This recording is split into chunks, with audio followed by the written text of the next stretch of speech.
आजकल बहुत से आदमी एक बहुत बड़ी बीमारी से ग्रस्त है, जो है ओवर थिंकिंग। जो अपने पुरानी बातों से इतना ओवर थिंकिंग करते हैं कि वो आज के जो अपना फ्यूचर है उसको भी बर्बाद कर रहे हैं। क्या आपके साथ भी कोई धोखा हुआ है? क्या आपके साथ भी कभी कोई चीटिंग हुई है? क्या आपका भी किसी ने दिल दुखाया है और उस बात को सोचते सोचते आज का भी फ्यूचर खराब कर रहे हो? ये एक ओवर थिंकिंग की ऐसी बीमारी है।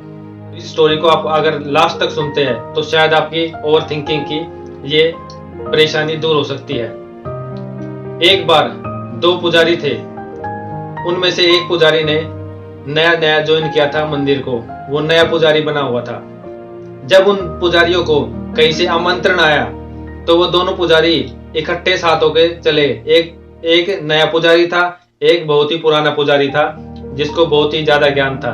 तो दोनों पुजारी एक साथ चल पड़े कहीं पूजा करने के लिए।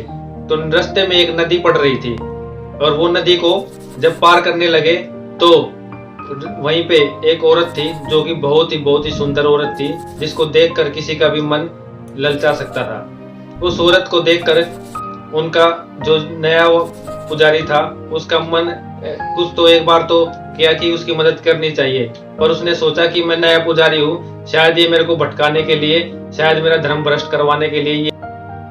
तो नए पुजारी ने उसकी तरफ बिल्कुल भी ध्यान नहीं दिया और वो उसको इग्नोर करता हुआ पूरी नदी को पार करता हुआ निकल गया।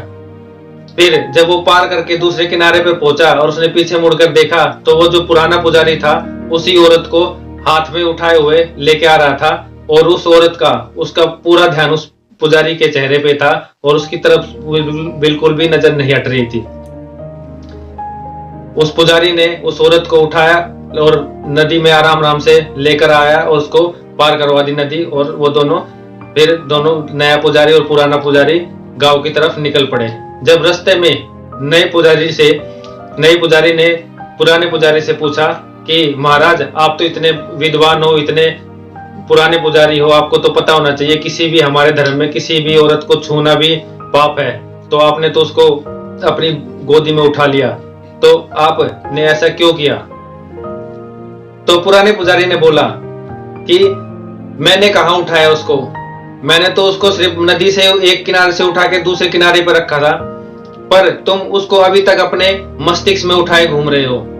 तो यहाँ पर उसने जो ओवर थिंकिंग करी थी उसको पता लगा कि हाँ, मैं क्या गलती कर रहा हूं। तो ऐसे ही दोस्तों, आपकी भी कोई पुरानी बातें हैं, कोई पुराना धोखा आपके साथ हुआ, कोई किसी ने आपका दिल दुखाया है, उस बात को बहुत बीते टाइम बेशक हो गया पर उसको आज तक आप अपने सर पे उठाए घूम रहे हो और उस चीज के लिए आज भी आप चिंतित हो। तो उससे क्या होगा?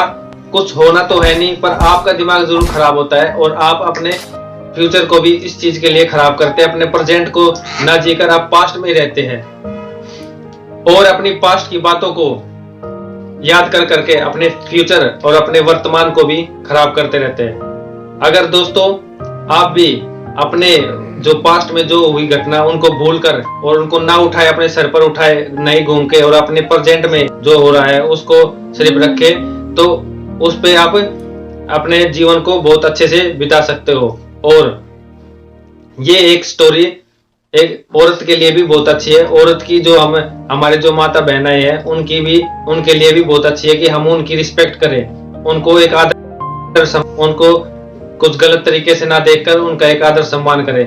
तो अगर आपको ये स्टोरी अच्छी लगी तो प्लीज इसको लाइक करना, और ये स्टोरी इतनी अच्छी है तो इसको शेयर करना मत भूलना और इसको सब्सक्राइब कर लेना अगर आप मेरे चैनल पे नए हो, और बेल आइकन पे क्लिक करके इसको नोटिफिकेशन के लिए ऑन कर लेना, क्योंकि इस तरीके की मोटिवेशनल वीडियो आपको लगातार मैं देता रहूंगा। नमस्कार।